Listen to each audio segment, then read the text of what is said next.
Extract 9, Part 1. Violet Frankenstein. Date 1800s. For months now, I have been writing normal entries into this diary. Tales of walks in the park, visits with those who might be able to help with the change in our society, and most recently the worries about Percy's health. He has been having severe headaches and fainted several times in the last weeks. The doctors do not know why this has happened. I was loath to leave him, but he, being strong, had the courage to convince me to go and do the right thing. All this upheaval couldn't have happened at a more inconvenient time. Over the months we have been together, my hopes for returned affection came true. I married Percy not 5 days ago in a chapel in London, and am now with Joan Idaho Thatcher drifting over the Atlantic Ocean in a flying ship. It all began, or should I say continued, on the evening of our wedding day. It was a peaceful and quiet ceremony. We had cut ties with our families to keep our privacy and their safety. Joan was to return at some future point to tell us the monstrous men had been taken care of. She did return, but on the evening of our wedding day, spoiling our lovely day with bad news. Percy looked like an angel all in white, and a complete contrasting vision compared to when he was with those monsters. It is painful to think of them again, and what I must do. After the wedding, we arrived at our new home to spend our first night together, having done our best to enjoy our day and forget about Percy's ill health for a short time. But as we settled down to eat our supper, a loud rat-a-tat-tat knocking came from our front door. Its urgency put us both on edge. "Who could that be this time of all nights?" Percy whispered to me across the table. "I don't know." "Joan," I replied, my hope making my voice rise. "Or something much worse," Percy said. I nodded firmly at his cautious and wise words. With what he said stuck in my mind, I crept quietly and found the pistol and rifle that we kept in the understairs cupboard. The rifle I gave to Percy, who waited beyond the doorway into the dining room. I took the pistol and went to discover who was making such a disturbance. The loud knocks continued until I got to the door. I held my breath and listened. "Violet! Percy! Are you there? It's Joan!" came the old familiar twang. I relaxed, let out my breath, and opened the door. Joan stood in her long leather coat and wide-brimmed hat, the raindrops rolling off the rim. I moved back quickly to give her room to enter. "I'm sorry, Violet." She strode into the house, the pearl-white eye scanning the room as her normal eye fixed on me. "I know it's your special day, and I didn't want to disrupt the ceremony, but I have waited as long as I can. I need you to come with me." Percy stood in the hallway at the doorway of the dining room. "I'm sorry, sir," Joan said, taking off her hat to reveal golden yet scraggly hair which was longer than I remembered. "I know this is not the way you had planned to spend your evening, but we all need to leave. There have been complications with my task." "What complications?" I asked, frustrated at Joan's intrusion, and yet fearful at the thought of the monsters. "There's no time to explain," Joan continued. "I will tell you both the story on our way." I looked at Percy. His health had to come first. I was torn between telling Joan that it was not our problem anymore, for she said she would deal with it, and the weight of the responsibility I felt because it was my mother who had unleashed these death-dealing monsters on the world. What did strike me in that moment was that I didn't feel the reassurance and confidence that I had when with Joan at the bar, and with that thought I knew something was very wrong. She wouldn't ask for our help unless she really needed it. With a sigh, I turned to Percy. "Go," he said before I could say anything. "The only way we are ever going to have peace and continue our work for equality is if this problem is solved. Just promise me you will try to reason with them." "You really should come too, Percy," Joan insisted. "Your insight and perspective will be needed, and clearly you can hold your own if the worst happens," she added, looking at the rifle. "I would, Joan, but my health has not been good recently. I have more tests with the doctors soon, and though it pains me not to embark on this task, it is best I stay here." As he said these last words, he turned to me. "I know you are scared, my love, but you have more courage than you know. I will be well and safe, so let that thought be a comfort to you." "I don't want to leave you," I replied. "I love you too much." "I know," he replied. "This is the right thing, and I have a feeling you will learn things that will help us both and our journey. I will be here when you get back. Don't worry about me." "I'm sorry to hear you are unwell," Joan interjected. "I was really hoping to have your insight and determination on this journey. I hope the doctors can help you. However, we must be going, Violet." "Hold on," I said firmly. "What's happened? You said you would sort this out." "I tried," Joan said with an apologetic shrug, "but I hope maybe you can convince them where I failed. We will try again, but we will also need to be more prepared than I was." I looked at Percy again. "I'll be fine, Violet. Go with Joan." Nodding my acceptance of the situation, I quickly strode to him and kissed him gently. I will see you soon," he said, taking the pistol from my hand. I turned back to Joan, unable to say anything as my emotions caught in my throat. "Thank you," she said, opening the door and walking back out into the rain. I took my long coat from the stand next to the door and followed her. She was already halfway down the street, so I buried my fears about Percy's health and quickly ran into the night, catching up with her and ignoring the cold rain that dripped onto me and splashed around my feet. "Where are we going?" I asked as I tried to match her long, purposeful strides. "To the church," she pointed. "To the church? Why?" A lump formed in my chest. Back to the church so soon after my vows. It seemed so strange and alien, and was certainly not the custom I was expecting this evening. Joan's interruption had jolted me back to that fateful night in the bar all those months ago, and here I was acquiescing to her request with no question or argument. "Mother, even now your creations, those monsters haunt me. I need this to be over." "You'll see," Joan said, giving no further explanation and interrupting my thoughts. I did not press her, but I was curious and anxious to know what riled her and why she wanted my help. Not that I knew how I could be of any help to someone who had such weaponry as I had seen the last time I was in her company. There I was following her. Joan led us into the church. I was grateful to be out of the rain, and our footsteps echoed loudly as we walked towards the altar at the far end of the room. My companion pushed open a wooden door that led to the stone spiral staircase. We passed 2 doors on our ascent, and as we reached the third, Joan opened it and stepped out into the top of the church steeple. Then, to my horror, she stepped out into the thin air. As I was about to shout in fear, but her feet planted as if on solid ground and cut my exclamation short. She turned and gave me a playful grin. "I'm sorry," she said. "I just couldn't resist." She let out a little chuckle. "The look on your face is priceless." I locked my jaw. I didn't think it was very fair of her to use me to amuse herself, but I knew, or at least continued to believe, that Joan was a good woman, despite her odd and mysterious ways and behaviour. After a moment's hesitation to compose myself from the initial shock of her standing in thin air, and to let my feelings pass, I tried to give a jovial smile. "How are you doing that?" I asked as she continued to stand in empty sky. "Take my hand, follow my footsteps, and you'll see," she said as she held out her right hand. I grasped it and followed where she had trod. There was semi-solid surface beneath my feet that flexed as though it could be wood. Joan then led me forward a few more paces and, giving me a reassuring look, let go and jumped forward. My nerves were on edge again, but she encouraged me with a beckoning hand. I gathered all my courage and followed. The moment I jumped, the supposed invisible air around us took form. Colours of solid objects bombarded my eyes and materialized as I indeed landed on a hard wooden floor. I felt the rain stop too, and stared with wonder. With the view of London stretching out, and the way I had to stand in a wide stance with a slight sway as the floor moved, I knew we were on some sort of flying contraption. I thought I must be on the deck of some sort of ship-like structure, but as I looked around at the railing, and the dips and rises of the side, and how the front lurched up, and seeing the carving of the wooden main and the steps that ran up it to what looked like ears either side of the stairs, I realized we were on the saddle deck of a giant wooden horse.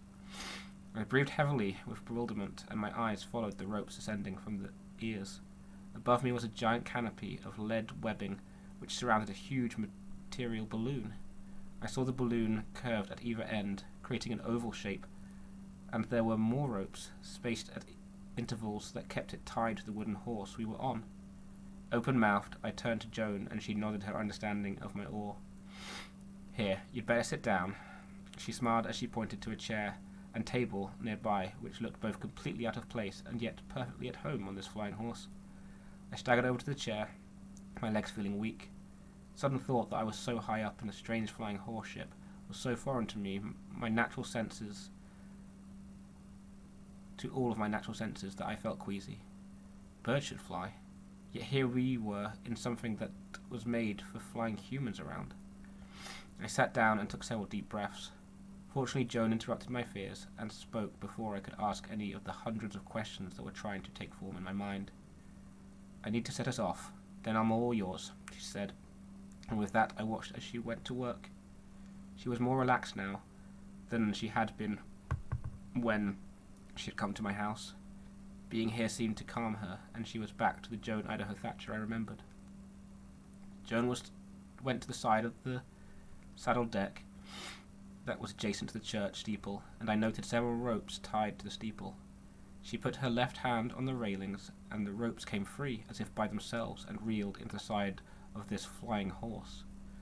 It is hard for me to know which words to use to describe this thing we were on, so forgive my failings in this regard, but flying balloon, horseship, zeppelin is the best I can do. With the ropes free from the stone architecture, the wind pulled us, and I held onto the table as Joan ran to the front of the ship. Her long leather coat whipped as she bounded up the stairs onto the main, and once at the top she put a hand on each ear, and the horse moved forward against the wind on a steady course. The wind and the rain lashed Joan, but she remained steadfast. After about 10 minutes of following the same course, and of me collecting my thoughts and questions, I heard Joan walking down the steps ahead of me. I looked up, and she sat down tiredly, slumping into the chair opposite me. "I take it we're safe?" I asked. "I've set the steering to hold our current course, and the engines below will power us forward for now." "Engines below?" "There are several decks below us," she answered, and pointed to the tail. I glanced back and saw a hatch that could be pulled up, which I guessed must open up to a ladder or stairs. The very bottom has an engine room, and it powers my humble abode. "You live here?" I asked. "Every cowgirl needs her steed, and this is how I choose to live while doing what I do." I shook my head in amazement. "And what is exactly that you do again?" The short version is research, and to keep balance between the seemingly infinite possibilities of reality. "It's like this," she continued, as she saw my blank expression. "There are other worlds that follow the same timeline as this world, but each is different, as each are subject to the possible variations in choice and circumstance. As you can imagine, the number of possible worlds is vast beyond our understanding. Infinite, some would say, if they didn't know better. I am a scriptorian, and as such I have the responsibility of exploring and recording the wonders that I see on the relatively few worlds I get to explore in my lifetime. I have come to favour your version of Earth, and part of my responsibility is to protect humanity from any such difficulties that come with certain choices, consequences, and the outcomes that are possible. This includes monitoring the creation of new life forms, such as the ones your mother brought to life, although these are different to anything that I have come across before. I also have to report and regulate any worlds that are home to those who have learned to travel to alternate realities, and deal with the damage this can cause. Lastly, I get the opportunity to have a small influence on those people I meet on my adventures, and perhaps guide them to reach their potential, or help them change their world for the better."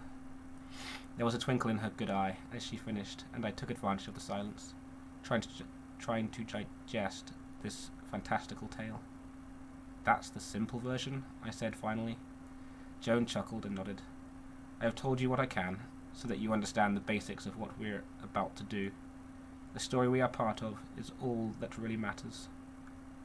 As we make our journey, I'll answer your questions about what has happened to bring me here and ask for your help. We have a bit of a journey ahead of us, so there's time to dissect my tale. So I can't ask about how you control this, or how it was invisible, or how it moves. Remember that some things aren't important right now. I know with a detailed explanation and enough time to study them, you would understand, but we must focus on what matters and what's important to us right now. I am sorry, I replied. So what happened after we left you? Where did you go? And what happened with my mother's creation? Joan frowned and rubbed the side of her face, then shook her head and forced a smile.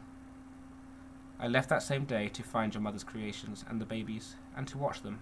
I wanted to observe them and find a way to save the men, rather than destroy them. Even though they had hurt and killed many women, it was my wish to convince them of another path. All life is precious, Violet, and I wanted to fix all that had happened. I know I implied I would destroy them, but I had to at least look for another option first. I know you understand now. I nodded that I did. I took this, my flying zeppelin, she continued, and used it to search from the skies and traced your directions back to the clearing. There I found several fresh graves, and using my eye, she pointed to the milk-white eye, I saw that one was a large baby with a bullet in its head. I was sorry to see this, and realized your mother's shot must have hit the baby, and not one of the patriarch's sons. My heart sank at this. I tried to ignore the guilt, and wondered how she could see such a thing through the earth, but did not press her. With a heavy heart, I tracked the obvious signs of a large group's movement to the east, and I came across them in another town. I had been too late, and all the women were broken, piled up in a pyramid of death. I circled in from the air and found where the creations had settled. I saw the cruelness of their action from the dead bodies, but I still held out hope that I could persuade them to change, or maybe take them from this world to somewhere they couldn't harm anyone anymore. I still hold that hope, Violet, and you will see why soon. She paused and rubbed her face again, her one good eye clouded with the thought and memory. I realized then I was holding my breath and leaning towards her, hanging on every word. I landed on the outskirts of the town, holstered my pistol, and put an eye patch on to cover my special eye. I can see things, even through an eye patch, but I didn't want them to see its strangeness. It causes too many questions. I covered the dove on my chest with my leather coat, but hoped the influence it has on people's emotions to make them trust me or give them confidence in me would work. I left my hat behind, though. It's only for show, and she grinned. Then I strode into the town. What happened to the dove on your chest? I interrupted, as I realized she was not wearing it. Perhaps its absence was why I did not feel as reassured with her as I had previously. Ah, yes, Joan said with a guilty shrug. I'll tell you that when we come to it, but I have a quick confession. I used it to influence you when we first met. Her face tightened as she winced apologetically. It's how I deterred you from following me to stop the patriarch first time around. I knew it must have affected me somehow, I said. I thought I trusted you more than I would have, and haven't felt the same this time round. I'm sorry, Joan continued. I prefer to work alone if I can. It's just less complicated that way. I also prefer not to put people in danger if it can be helped. Can you forgive me? I thought for a moment and looked her in the eye. Of course I can, I replied, as I saw a genuine desire to help. Thank you. I'm glad I'll still have your trust. I'll continue the story, shall I? I nodded. I decided to take a direct approach. I walked through the main street, and many of the men in red robes came out of the wood and houses to look at me. I was glad they did not attack me. They did shout and jeer, though, telling me I was going to meet my death for coming here. But they stayed back. Perhaps they knew I was different. I paid them no attention and walked to the large guest house where the patriarch? She paused and looked up at me for confirmation. I nodded, and she continued. The patriarch and his offspring housed themselves. They were waiting for me as I strode up, with several of their human counterparts at their sides. We stood facing each other for a time. I saw that the largest, who I knew must be the patriarch, had patched up the dark red robes in several places where he had been shot. The damage had obviously been minimal, and I was grateful for the pistol at my hip. Two of the sons, who held the babies in their arms, stood behind him, and I wondered where the other, who had lost his baby, was. It was with this thought that the patriarch finally spoke. You know you're about to die. His sons and the men around him, and those gathering behind me, laughed cruelly. I will not deny I started to worry a little bit at this point, but with some honest talk I felt they would realize they didn't have to do what they were. I won't die here today, I called, and readied my hand in case I needed to draw my weapon. I am not from this world, I continued. I can offer you a new life where you don't have to be a part of such bloodshed, a life without these other humans in a place that will be all yours. I can give you this if you want it. You can change. Whatever has happened to you to make you hate women, I'm sorry, but we are not all bad. I could see anger and a desire to silence my words in the patriarch, but he did not attack me. I raised my voice so more of the men around me could hear. It may look like the women are trying to control men, and that you are treated like servants, but it's not the case everywhere. From what I can see on this world, it won't be too long before things begin to change and a state of equality will emerge and continue to grow. But it won't happen if you continue to kill all who displease you, or create a war between women and men, because that is where this road leads. There will be no happiness, no joy, and no peace if you don't stop this. There is hope. There is a chance. Even now, one of those who was here with you has begun to change the heart of a woman and show her that this inequality can be abolished. He is showing her through kindness and education. We do not want equality, the patriarch interrupted.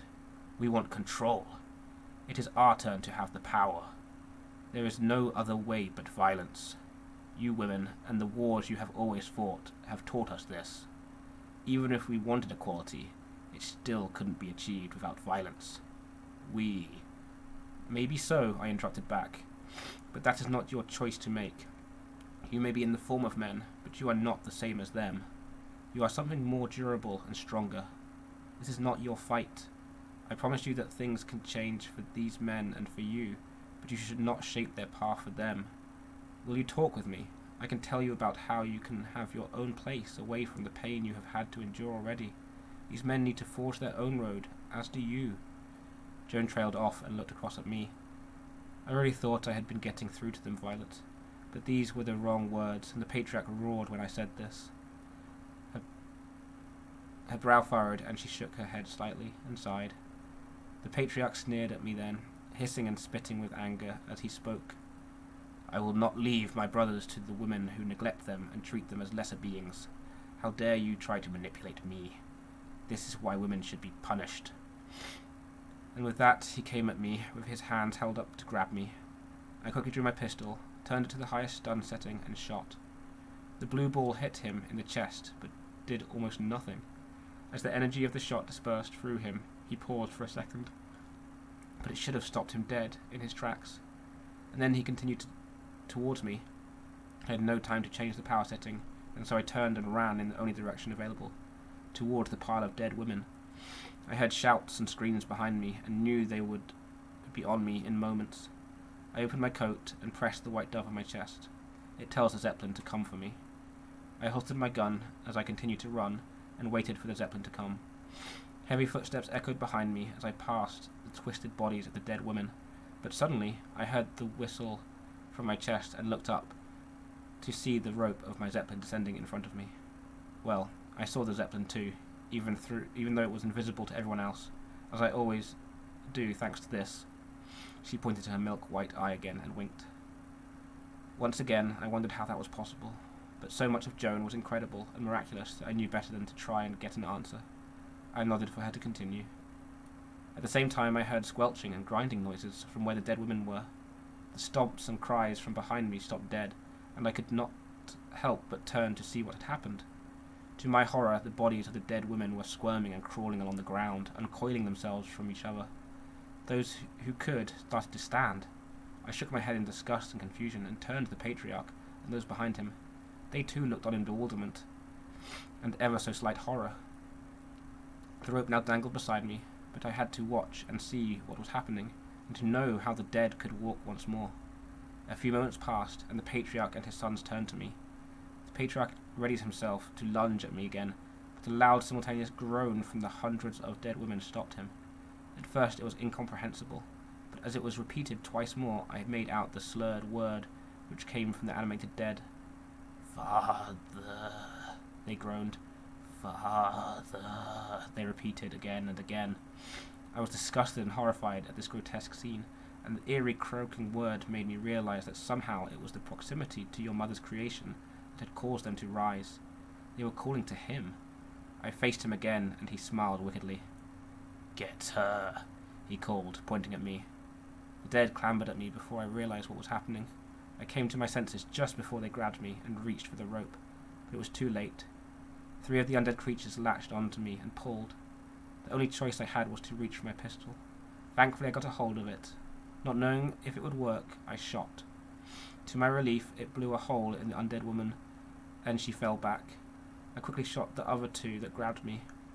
They fell back, and I scrambled away from them as more rolled over them to try and take me.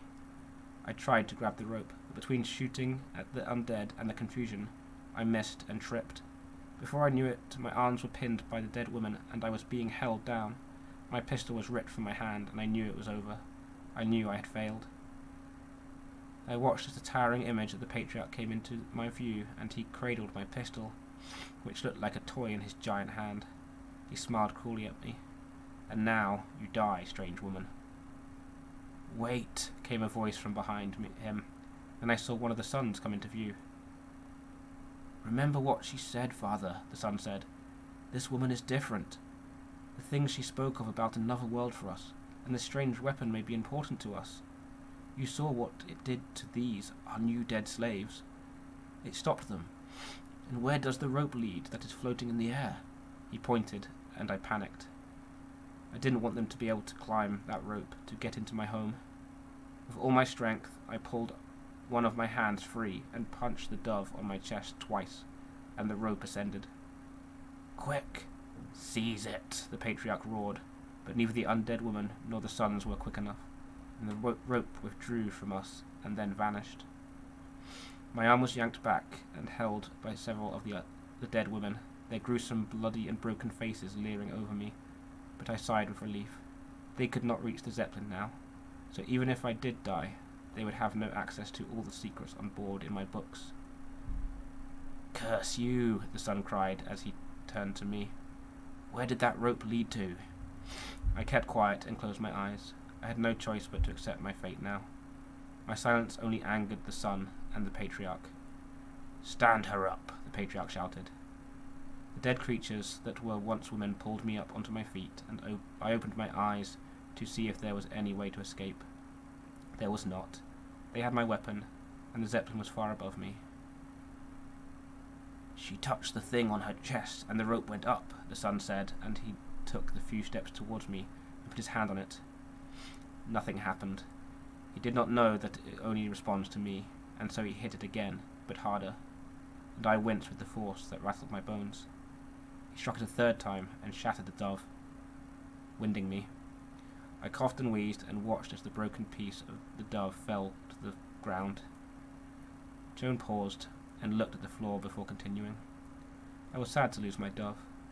I will have to make another one in the future. Anyway, that doesn't matter now. On with the story." As I was held by the undead, the others stood or lay waiting for orders from their father. The gathered men who followed the patriarch and his sons recoiled slightly and stood off watching the things unfold. "We should kill her now," the patriarch said. "The things she has are of no use to us." "You saw what happened to the Aldos's baby when they shot him," one of the sons replied. "They killed his child. We are strong and do not suffer as much as these men when shot, but we need to protect ourselves. When the women of this world realize what is happening, they will try to stop us with all the power they have. The war will happen, but we need to make sure we live. This woman knows things that could help us, and she has a superior weapon," he said as he pointed to the pistol. "She might have more." "All right," the patriarch growled. "We won't kill her yet. Take her to the jail and lock her up. I will question her later. I want to explore my new army of living dead. I do not know how they live, but they are truly our slaves now." He laughed deeply. The sound was as coarse as sandpaper being rubbed on my skin. Unsure what to do, I made no effort to resist as several of the more whole undead forced me through the crowd of men to the opposite side of the main street. But suddenly they fell to the ground, unmoving. I was free. I took no time to wonder why they had fallen lifeless again, and ran. I sprinted back the way I had originally entered the town and heard the cries and screams as they tried to escape. Glancing back, many of the men who followed the Patriarch were coming after me, led by the two sons. The Patriarch watched on in confusion as the other undead around him still stood animated, waiting for orders, but the ones who had escorted me lay limp. As I turned my head to look forward, I collided with what felt like a wall. Without knowing what happened, I was on my back and looking up in a daze. Standing over me was the third son, who must have just exited the house to my right. As he came into focus, there was anger in his face, and I despaired for the cruelness of my luck, and once again gave up hope of escape. He seemed to notice the despair in my eyes, and I saw a flicker of compassion in his, just before it vanished and his jaw clenched. "Hold him, brother," came the shout from behind me, but he didn't move. Before I could get up, the two other brothers grabbed me, clearly having handed the babies to some of the other men, and taking an arm each, locked me in their vice-like hold. "You are a tricky woman," the one who had shouted said. Help me take her to the jail, Charles," he said to his counterpart, who just nodded in reply. I stared pleadingly at the brother who had unintentionally stopped my escape, but who had, for a fragile moment, shown compassion in his face. He had to be Aldous, the one who had lost his baby, but he looked away from me and crossed the street, ignoring me and all the men who had given chase. They stood staring with relieved looks, happy that I had been caught. The last thing I saw before I was dragged away was the Patriarch smiling smugly and walking towards me. As he drew close to where I had been hauled to my feet, the undead woman began to twist and coil and rose once again. From the look on the Patriarch's face, he had surmised, as had I, that whatever trickery gave them a second life was coming from him, and he had to be close to them for them to animate. Then the sight vanished as I was dragged inside the building that was the jail and thrown into a cell. The two brothers then left me alone. I slumped down and thought about everything that had happened. As I did, several of the men came and posted themselves to watch over me. I ignored them and continued my contemplation. I quickly deduced that it was all to do with the electrical currents.